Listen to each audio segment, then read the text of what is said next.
Ha llegado el momento de escuchar la palabra de Dios. Un potente mensaje extraído de las Sagradas Escrituras.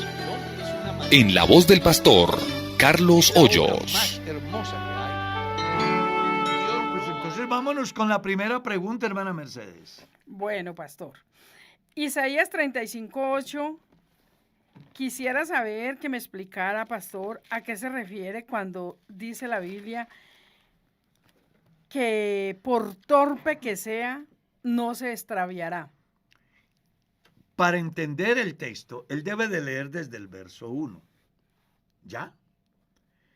Que comienza diciendo, se alegrará el desierto y la soledad. Hablando acerca de la venida, o mejor, del futuro glorioso de Sión. Sí, O el sea, verso 8, es el verso 8. de Jerusalén. Y ese futuro glorioso está relacionado con la manifestación de Dios en medio de su pueblo. Amén. De hecho, que el verso 4, dice, decid los de corazón apocado, esforzaos, no temáis. He aquí que vuestro Dios viene con retribución, con pago. Dios mismo vendrá y os salvará.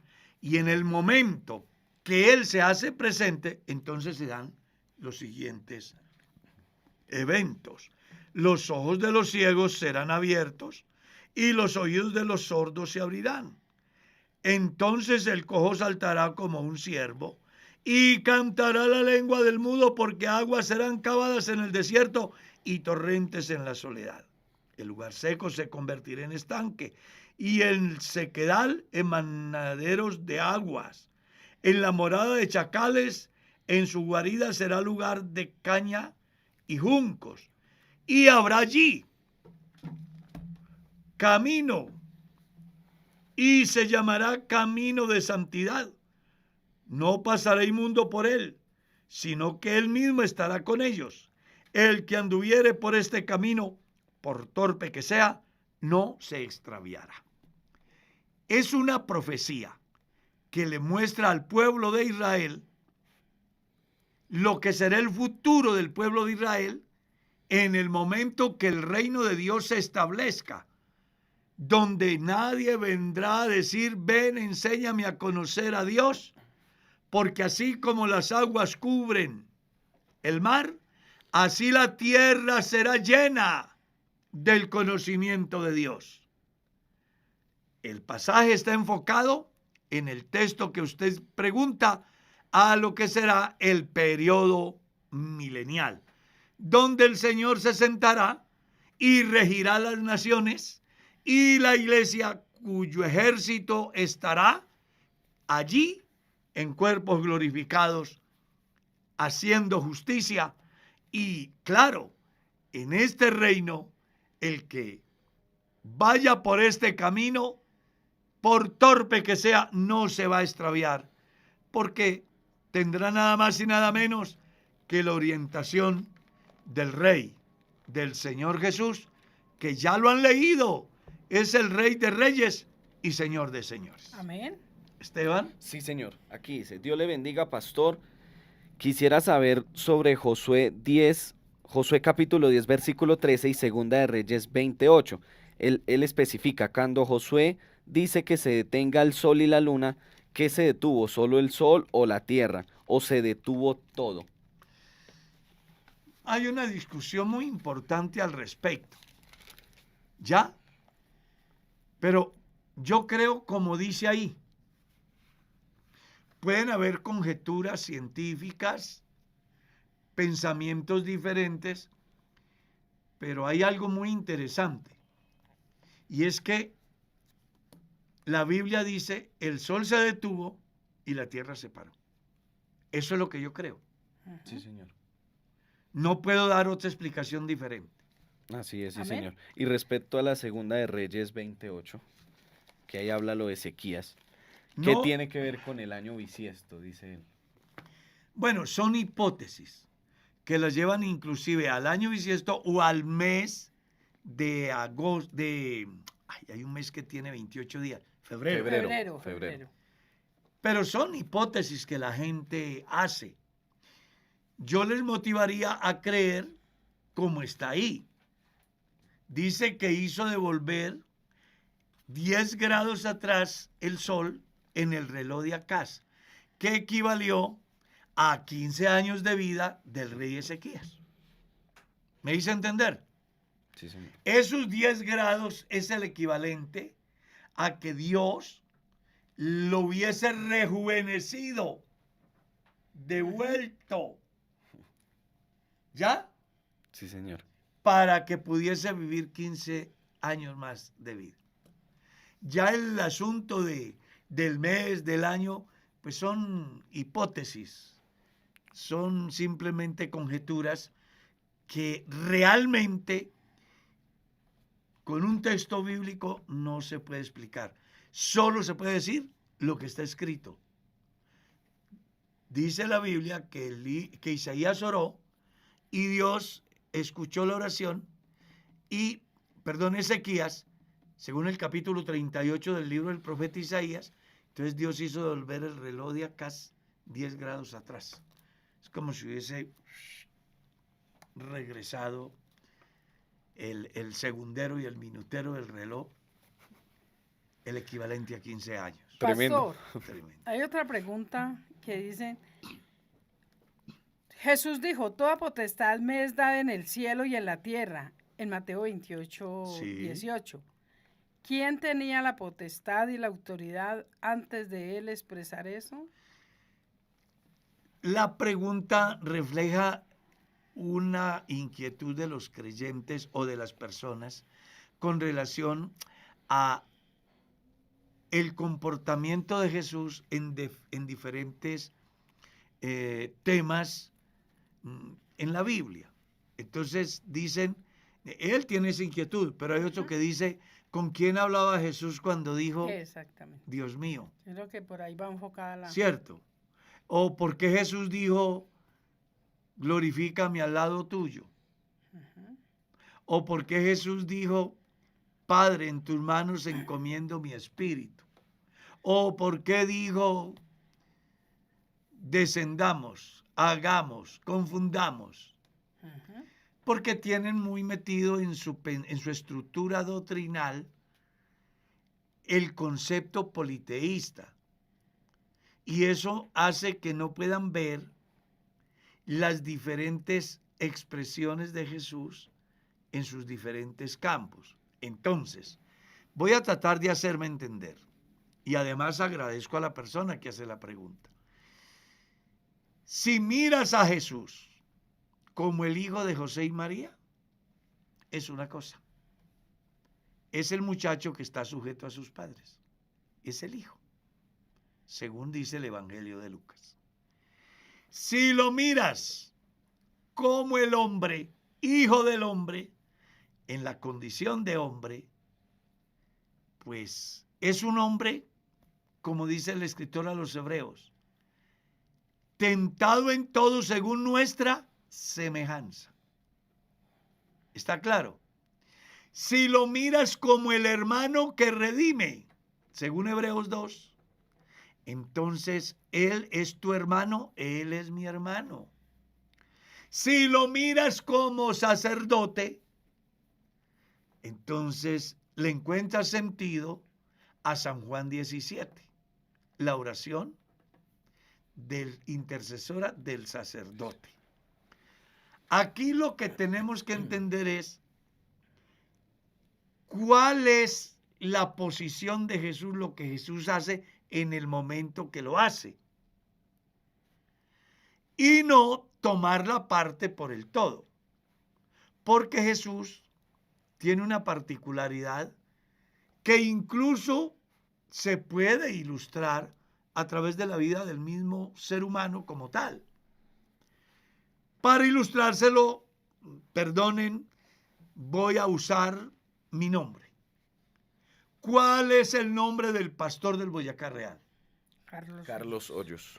Pero cuando la gente viene al culto no dice Carlos, el pastor. El pastor. Pero ese no es mi nombre. No, señor. Cuando llego a casa, Merceditas me dice amor. ¿Ves? Sí, señor. ¿Por qué? Porque soy el pastor, Pero... soy Carlos o soy el esposo. Porque soy el esposo. De pronto sale Carlos Fernando del cuarto y me dice, papá, o sea que ya soy padre. En esas viene mi nieta y me dice, abuelo. Ujú. ¿Sí? De pronto voy a la universidad y entonces dicen el profesor. Pero es que Carlos reúne todo eso. Entonces el profesor, el pastor, el esposo, el papá, el abuelo, el tío, el sobrino, el yerno, el suegro, el cantante, el compositor, el doctor, el teólogo, el licenciado, El hermano de Eunice que lo está el viendo. hermano de Eunice no está viendo. en sintonía. Saludos a mi hermana allá en Guarne, Amén. Antioquia. Amén, amén, saludos. Oye, y también para Eliezer y para todos los suyos. Si usted mira, se dará cuenta que un solo ser llamado Carlos cumple muchas funciones. Así es. Tiene todos esos atributos. Exactamente. Así es Dios.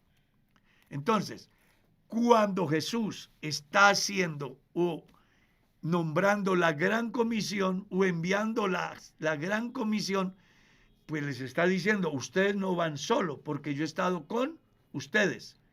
Porque recuerde que Jesús en los días de los apóstoles era Dios con los apóstoles, en persona. ¿Está claro? Sí, señor.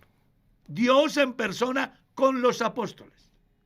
Después del Pentecostés, ya no es Dios con, sino Dios en. En los apóstoles. Así es. ¿Cómo? En el poder de su Espíritu. Amén, amén. En la condición de compañía de los apóstoles les dice, venga, yo tengo toda potestad, o me ha sido dada toda potestad. Está hablando de una condición humana que como líder envía a sus apóstoles a cumplir una misión, porque ellos en su concepción no estaban viendo en Jesús a Dios, sino al gran líder. Y como líder es que él habla diciendo, toda potestad me ha sido dada. Vayan y hagan discípulos. Está hablando como un líder que está con. Pero luego en Hechos capítulo 1, verso 8, les dice, cuando llegue el Espíritu Santo y ustedes sean llenos, entonces me seréis testigos. Ya no con, sino en el poder de su Espíritu que actúe en ellos. Es más, el evangelista Juan dice acerca de lo que Jesús les enseña, me voy, pero no los dejaré huérfanos, vendré a vosotros. Y el único que deja huérfanos es el Padre. ¿Qué les estaba diciendo Jesús? Que Él era el Padre. Así es. ¿Ya? Pero que en el momento ellos no estaban viendo al Padre porque no tuvieron la capacidad de entenderlo. Prueba de eso, la pregunta de Felipe, muéstranos al Padre. Y Jesús tiene que decirles, tanto tiempo que hace que estoy con ustedes y no me habéis visto. ¿Cómo se les ocurre preguntar por el Padre? ¿No sabéis que yo soy en el Padre y el Padre en mí? Ahora bien, si no me creen que yo soy el Padre, ¿por qué me ven en esta condición humana? Pues entonces crean por las obras que hago, porque el único que puede dar vida es el Padre. El único que puede abrir ojos a los ciegos es el Padre. El único que puede alterar el orden natural de las cosas es el Padre. Créame por las obras. Amén. Entonces lo que hay que mirar es cuál es la posición de Jesús en el momento que habla. Una cosa es Jesús llorando ante la tumba de Lázaro, otra cosa es Jesús llamando a Lázaro de los muertos. Porque ya cuando está llorando, está manifestando las emociones de un hombre frente a su amigo. Pero cuando lo llama, está mostrando la autoridad de Dios resucitando al muerto. Así es, sí, señor. Bueno, Nos preguntan, Dios los bendiga. Tenía un negocio, debido a la pandemia me alcancé en créditos bancarios y vendieron el local donde estaba y no me he podido recuperar. ¿Puedo perder mi salvación por mis deudas? No y sí, o sí y no. Puede perder su salvación si su objetivo siempre fue, siempre es y siempre será no pagar.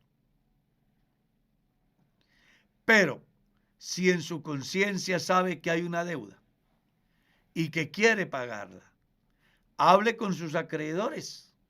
Dígale, les voy a pagar. Necesito que me reciban de a 5,000, de a 10,000, de a 20,000, de a 1,000,000, como sea. Pero métanse en su cabecita, número 1, que Dios le va a proveer. Y número 2, asume el compromiso para pagar. ¿Cómo se perdería su alma si usted tiene predeterminado no pagar? Voy a conseguir prestado y después me hago el del oído sordo y no pago. Ahí sí. Porque la Biblia dice, el impío toma prestado y no paga, mas el justo tiene misericordia y da. Entonces, los únicos que no pagan son los impíos, porque tienen en su corazón no pagar. Pero si un cristiano se le presenta una situación como la que él plantea y no puede pagar, Dios sabe que usted quiere pagar y usted va a hablar con sus acreedores diciéndoles, quiero pagar, denme la oportunidad y voy a pagar poco a poco. Hágale llenar un recibito, haga una carpeta y vaya guardando. ¿Ya? Sí, señor. Mientras usted esté en ese proyecto, téngalo por seguro que su salvación no se va a perder. Amén. Amén. Dios les bendiga. Escuché los lamentables comentarios de la ex esposa de un pastor de la Iglesia Pentecostal Unida. No es pastor. Acerca, bueno, pero así Ah. escribe. Acerca de toda su experiencia en la iglesia. Todo lamentablemente, y fue de la verdad. Y fuera de la verdad. Cuando esto ocurre, ¿qué sucede con el hermano pastor? ¿Qué tiene que enfrentar tal situación? Me refiero a su dignidad de pastor. Es suspendido, pierde el pastorado. Gracias por su atención. Bueno, lo que pasa es que Primera de Timoteo, capítulo 3, dice, si alguno anhela obispado, buena obra desea. Pero es necesario que el obispo sea irreprensible, marido de una sola mujer, sobrio, prudente, decoroso, hospedador, no pendenciero, no codicioso de ganancias deshonestas, que gobierne bien su casa, que tenga a sus hijos en sujeción, porque el que no sabe gobernar su propia casa, ¿cómo cuidará de la iglesia de Dios? ¿Ya? Entonces, no en la iglesia, es que Dios dice que una persona que no supo gobernar su casa, pues no puede ser pastor. Él puede tener el talento, pudo haber tenido el llamamiento, ¿ya? Pero él no eligió bien. Exacto. No supo elegir la persona. Por eso quienes aspiran a un ministerio tienen que orar a Dios y poner en claro desde su relación de noviazgo cuál es su proyecto de vida. ¿Voy a ser ingeniero? ¿Voy a ser mecánico? ¿Voy a vender buñuelos en la esquina? ¿O quiero servir a Dios en el ministerio?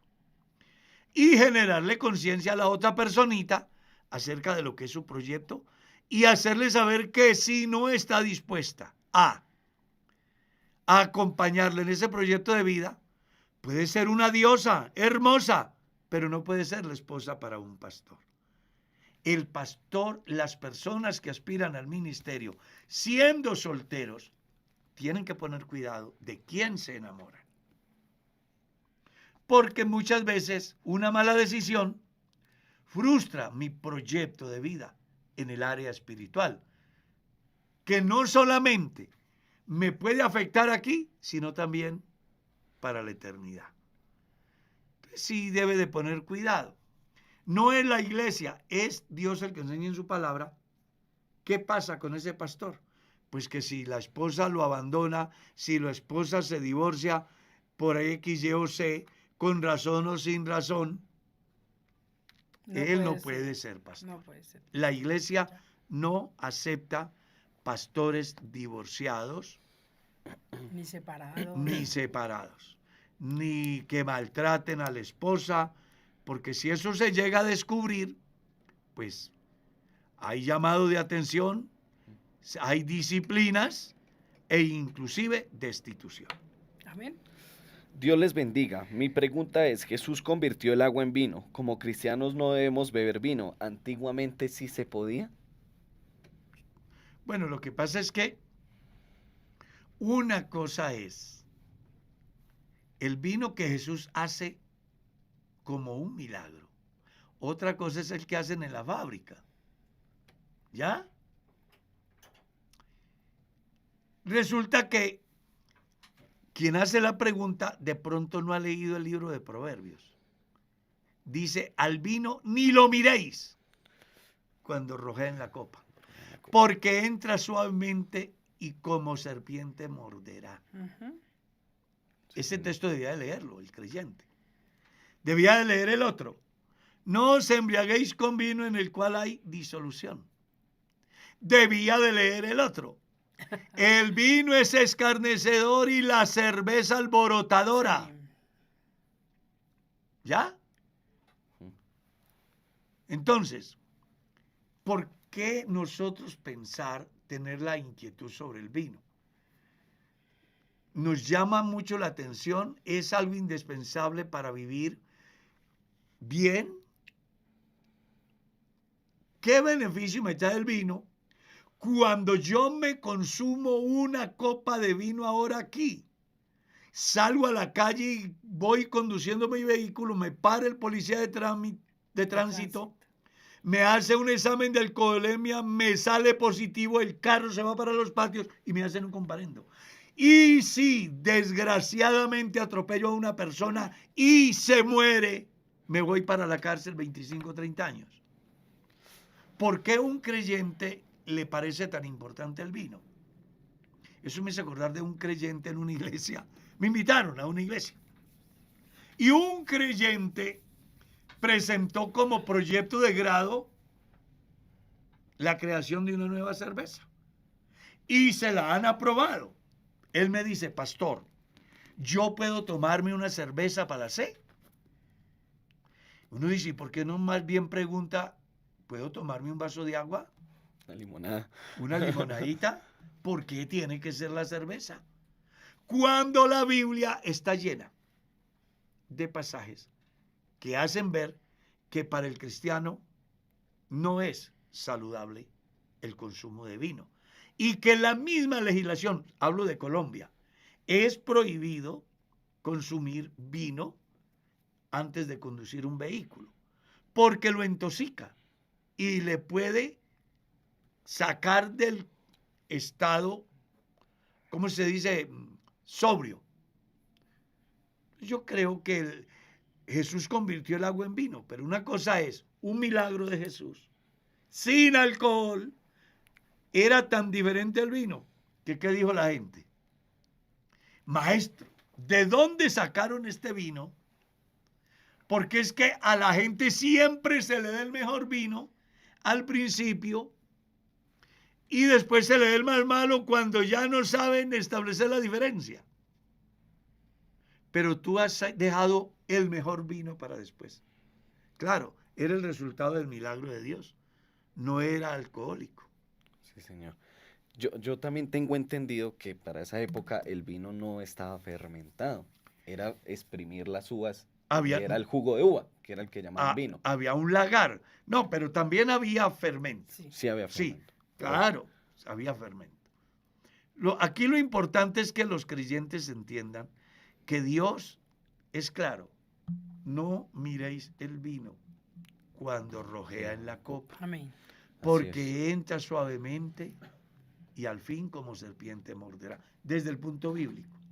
Amén. El vino es escarnecedor y la cerveza alborotadora, dice la Biblia.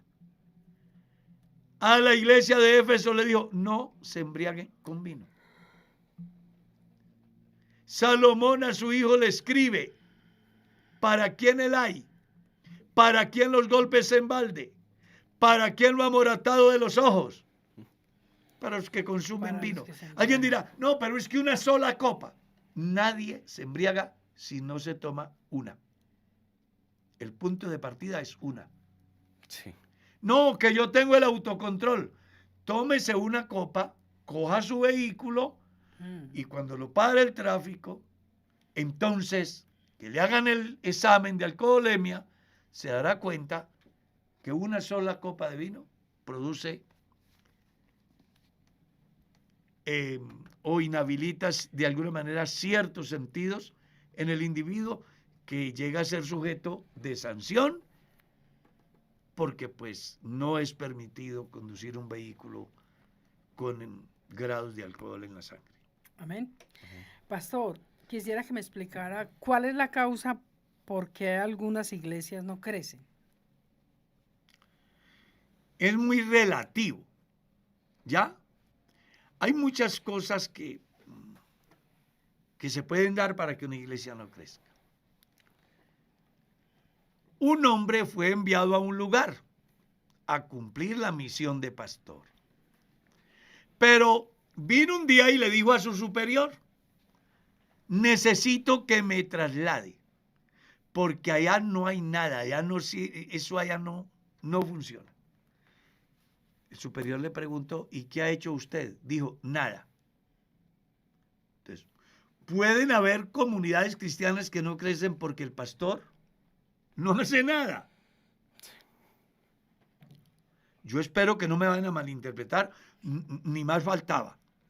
Me están preguntando causas. Esa puede ser una, que el pastor no hace lo que tiene que hacer. 2, que el pastor cree lo que no debe creer. Estuve en un seminario donde me han invitado a que dé una conferencia sobre crecimiento en las iglesias. Había un grupo de unos 15 o 20 pastores. Se me ocurrió hacer una encuesta ahí, preguntarle a cada pastor, porque los que estaban ahí eran pastores que atendían lugares donde las iglesias no crecían. Entonces, le pregunté a uno, pastor, dígame por qué la iglesia en su ciudad no crece o en su pueblo. Dijo, hermano, es que es una ciudad muy idólatra. Dije, bueno. Le pregunté al otro, ¿por qué en su pueblo la iglesia no crece? Dijo, es que hay mucho hechicero. Bueno. Le pregunté al otro, ¿por qué cree usted que en su iglesia la obra no avanza? Dijo, porque han habido muy malos testimonios.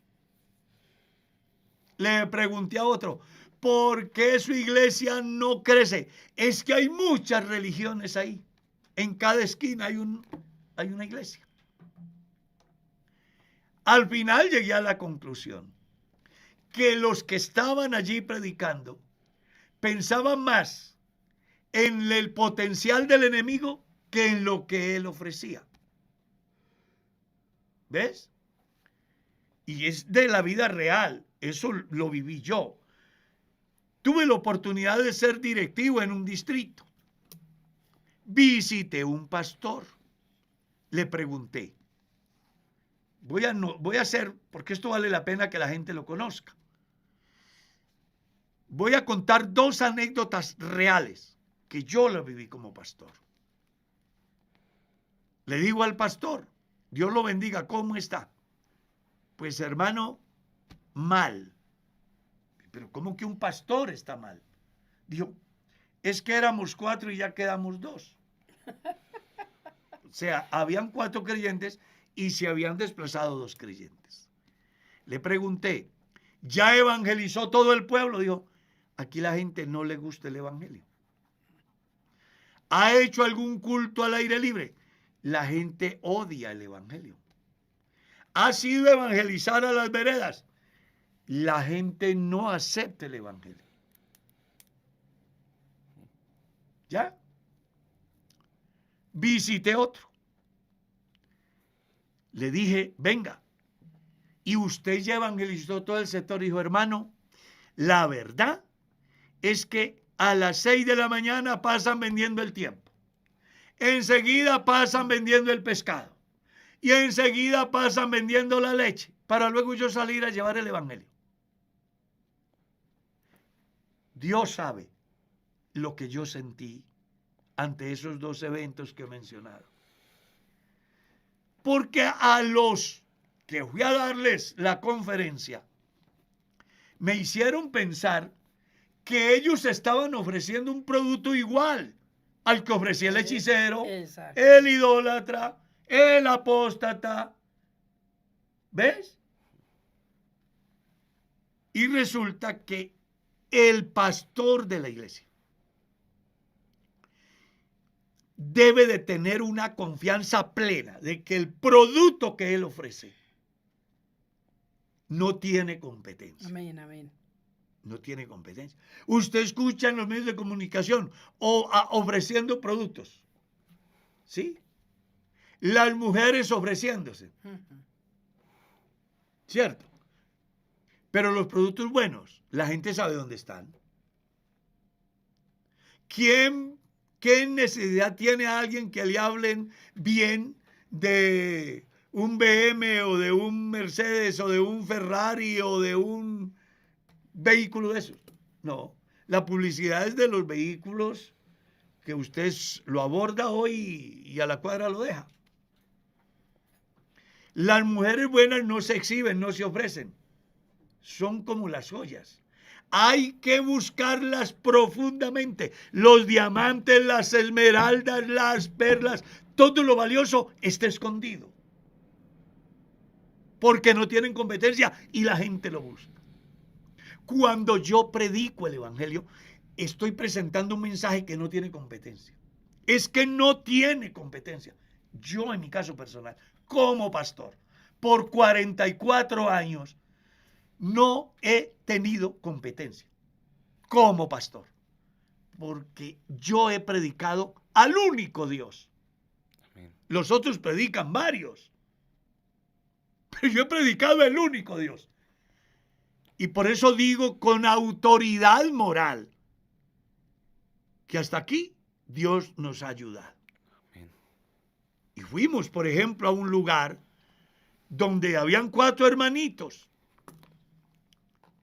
Habían hecho muchas cosas malas contra los hermanos.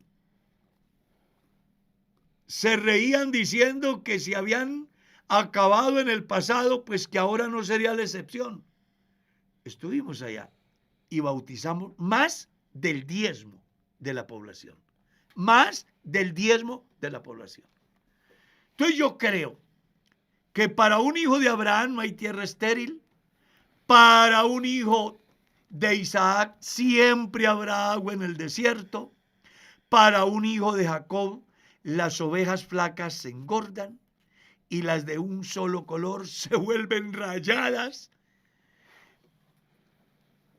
Hablo desde el punto de vista pastoral. Pastor, entonces tiene que ver mucho el liderazgo del pastor. Yo creo, porque yo he encontrado personas que desde antes de salir al ministerio les pasó lo de Hitler. Salió a la guerra pensando que iba a ser derrotado. Cuando yo soy postulado al ministerio y en vez de valorar esa bendición, estoy pensando, ese lugar es muy duro, allá la gente no cree, pues le pasa lo de la viejita. Oró toda la noche para que el monte se quitara, pero el monte no se quitó. Se levanta a las 5 de la mañana y dice, así creía yo que no se iba a quitar.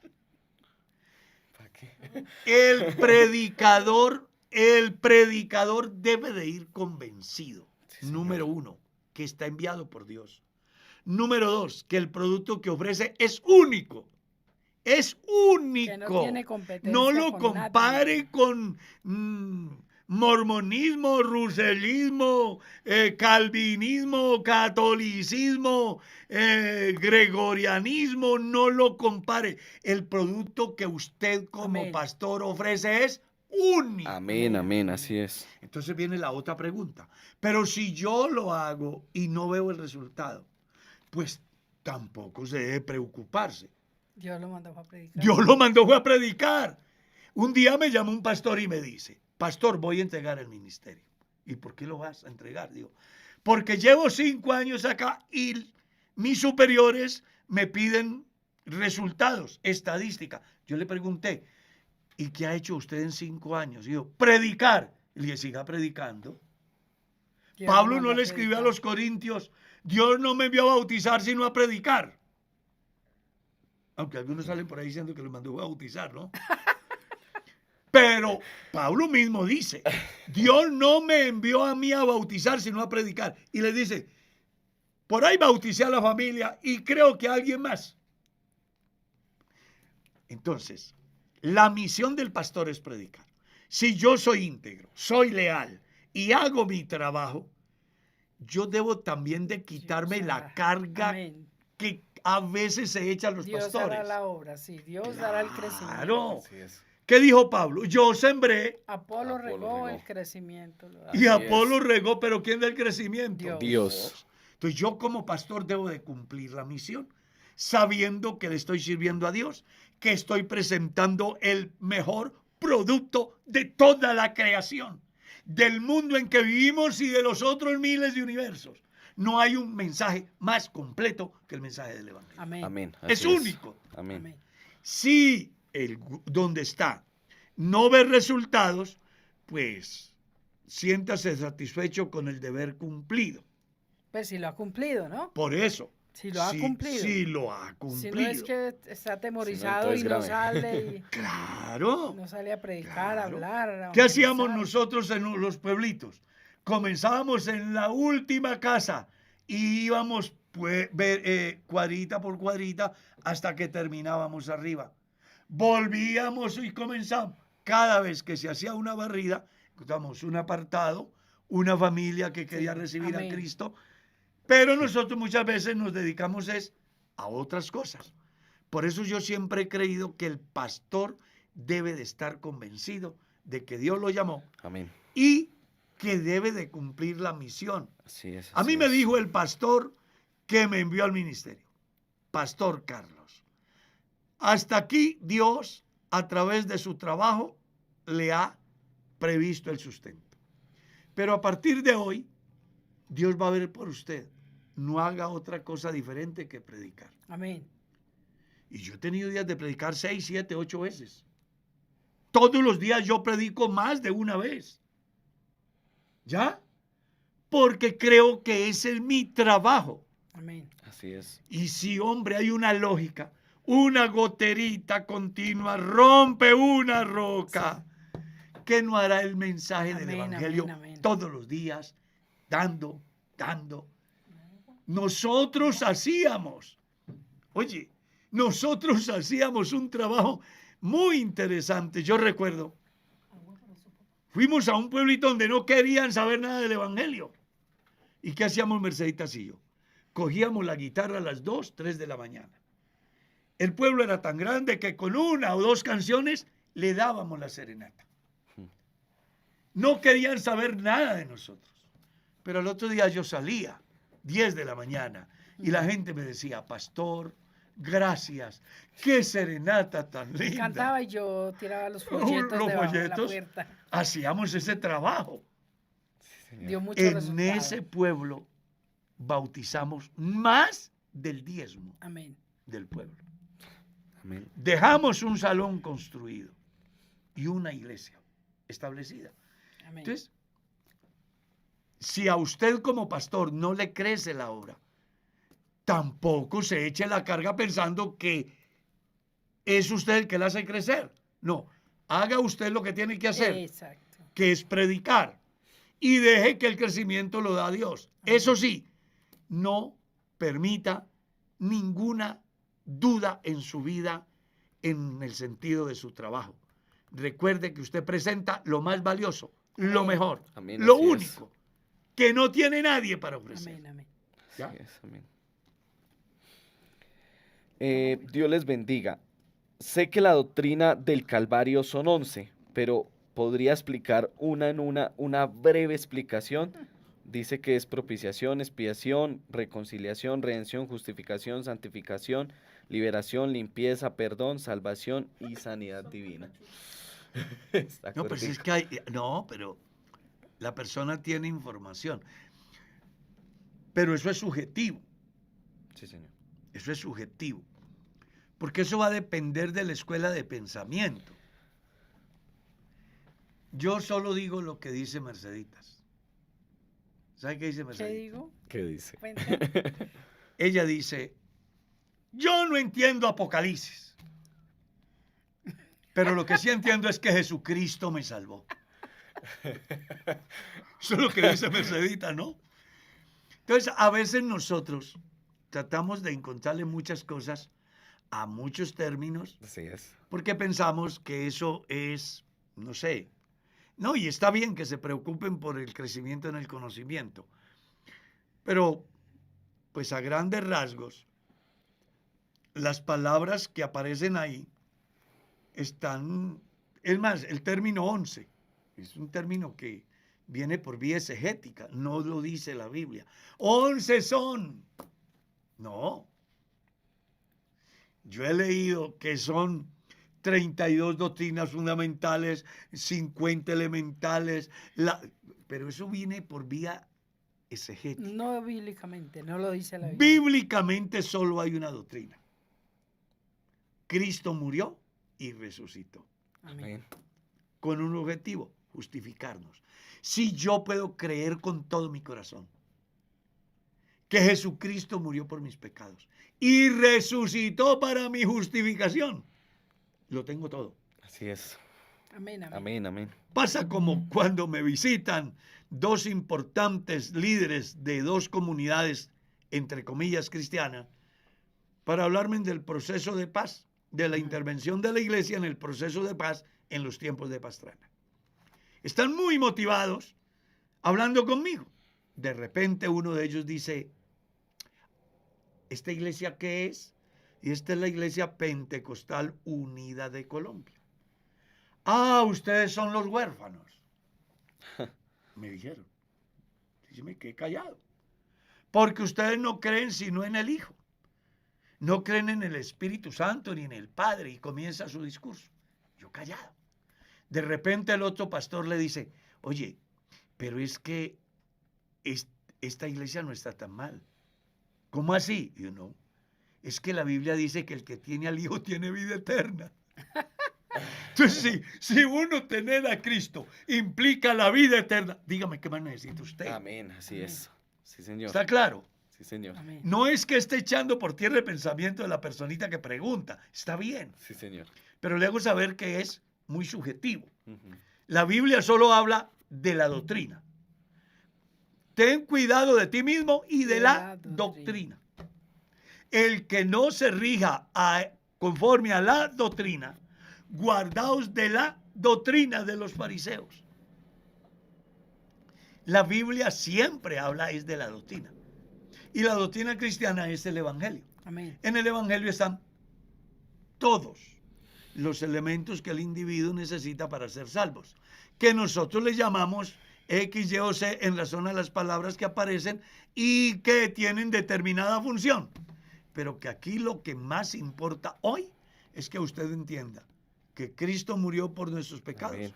y resucitó para nuestra justificación. Si logras entenderlo y creerlo, así no sepas cuántos demonios hay en el abismo, no te preocupes, Amén. Amén. eres salvo. Amén. Una pregunta, por favor, pastor. ¿A los cuántos días de engendro un bebé pasa a ser un alma viviente, teniendo en cuenta que el primer hombre pasó a tener alma después de recibido el aliento que Dios sopló en su nariz? Bueno, mire que hubo tres corrientes muy importantes acerca del origen del alma. Uno que se llamó preexistencialismo, otro que se llamó creacionismo y otro que se llamó traducionalismo.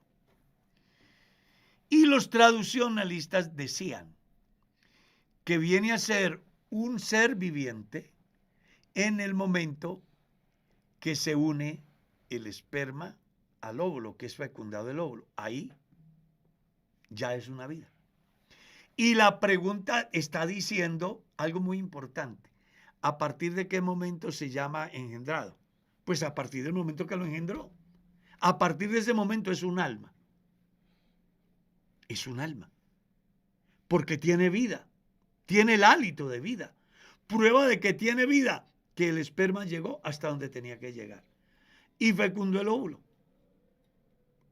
A partir de ahí ya es vida. Ya es un ser vivo. ¿Cómo no es un ser vivo? Bueno, los que se quedaron en el camino, más de 250 millones, que no alcanzaron a llegar a la tierra prometida. Yo creo que desde el momento de la concepción, ahí ya es un alma. Amén. Amén. Sí. Dios les bendiga, pastor. Quisiera saber si desde el trabajo también es posible llevar un ayuno espiritual. Nadie puede servir a dos señores. Sí, eso es algo que le preguntan muchos hermanos y me parece a mí muy...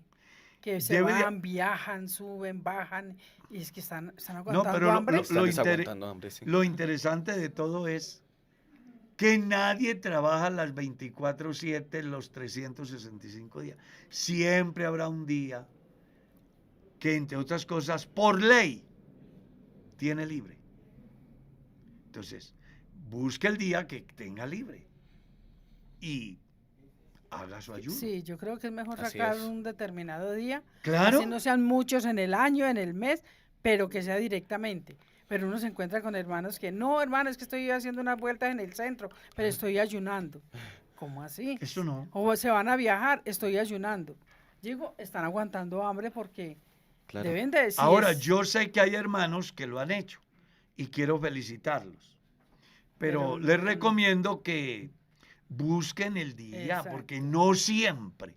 Yo sé que usted es muy ocupado y gracias a Dios por eso. Dios no quiere vagos.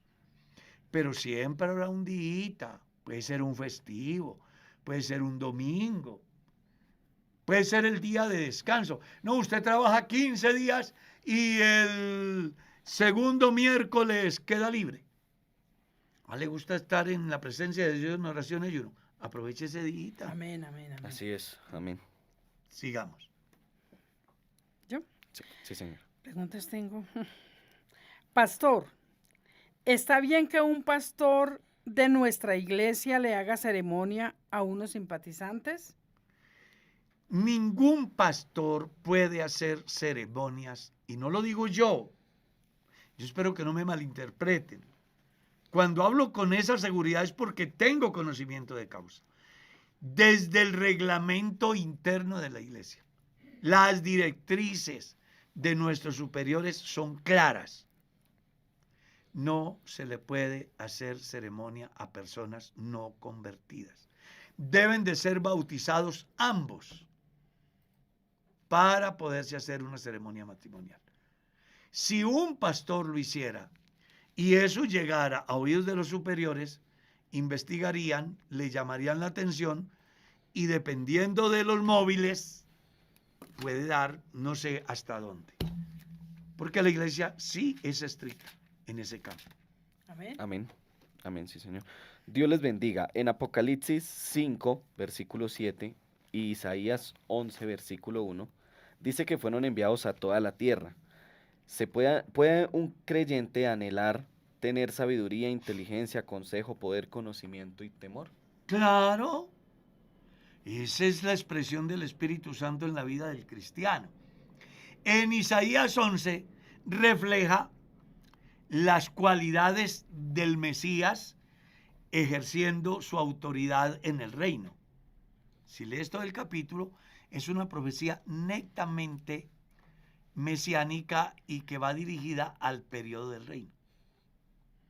¿Está claro? Sí, señor. Pero que esas facultades Dios se las puede dar al creyente. Claro que sí. Dios le puede dar sabiduría, le puede dar temor de Dios. Todo eso se lo puede dar Dios. Amén. Amén. Pastor, ¿a qué salvación se refería David cuando expresó, vuélveme el gozo de tu salvación? Y espíritu noble me Porque él había perdido la paz espiritual.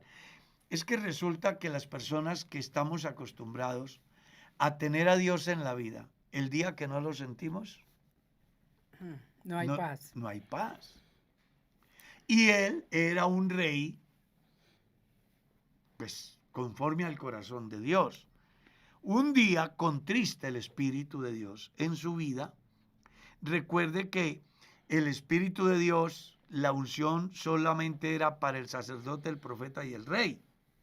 Por eso es que ahí cobra mucha importancia Joel capítulo 2, verso 28, donde se rompe con esa tradición y se abre la puerta para todos. Derramaré de mi espíritu sobre toda carne. Sí, ahí es donde cobra sentido, porque hasta el Antiguo Testamento esa preferencia era precisamente para aquellas figuras que tenían que ver con la dirección del pueblo, para lo cual necesitaban la ayuda de Dios obrando en su vida.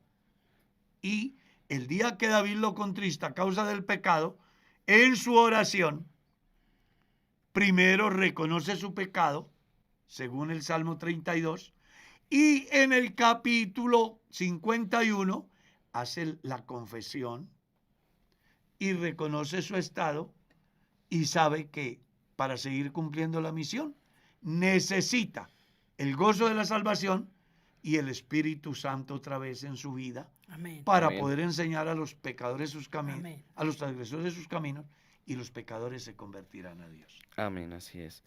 Pastor, ¿cuáles comportamientos se pueden llamar apostasía? 1 Timoteo capítulo 4 dice, pero el Espíritu dice claramente que en los posteros tiempos, dice, apostatarán de la fe, algunos apostatarán de la fe, escuchando espíritus engañadores y doctrinas de demonios, por la hipocresía de mentirosos que teniendo cauterizada la conciencia, prohibirán el matrimonio, casarse, y mandarán abstenerse de alimentos que Dios creó. Eso sí que tiene tela para cortar ahí. Porque ahí uno descubre una mezcolancia, es que se dice, sí, de diferentes situaciones que se pueden dar en la vida de presuntos cristianos que cambian su identidad cristiana por darle prelación al animal, ¿cómo se dice? Se me fue la palabra, no la tengo bien. Donde se le da más importancia a los animales, donde se le da más importancia a la vejez. Los animales. Exactamente. Y claro, y donde hacen de que ya el ser humano, pues va a venir un tiempo donde no va a poder consumir alimento, porque todo es malo. ¿Sí? Si se sacrifica el pescado, pues él siente. Si se sacrifica el buey, él siente. Si se sacrifica el cervatillo, él siente. O sea, eso es en sí síntomas de apostasía. Pero la apostasía real de la cual quiero hablar es la que nace dentro del cristianismo. ¿Por qué? Porque hay muchos cristianos que se vuelven apóstatas al negar la doctrina del bautismo, la doctrina del Espíritu Santo, la doctrina de la unicidad, la doctrina de la resurrección, la doctrina de la santificación, la doctrina de la justificación, donde cambian las exigencias divinas por obras de hombres, como el caso de los mesiánicos, que cambian la salvación gratuita por fe para buscar salvarse por dos medios. Uno, por herencia genética, o dos, por obras, guardando un determinado día, unas determinadas festividades. Cuando, si uno lee la carta a los Gálatas, encuentra que todo aquello ocupa un segundo plano porque el primer plano lo ocupa Jesucristo, su muerte, sepultura y resurrección. Si los mortales logran entender eso, entonces no habrá margen para la apostasía. Pero cuando alguien dentro de la iglesia comienza a decirle a las personas que no hay necesidad de vivir una vida santa, eso ya es apostasía. Cuando una persona aparece dentro de la comunidad cristiana diciendo que no hay resurrección sino reencarnación, eso es apostasía. Cuando alguien sale diciendo que lo que vivió en su vida no era real, sino que vivía otra cosa, eso se llama apostasía. Amén. Amén.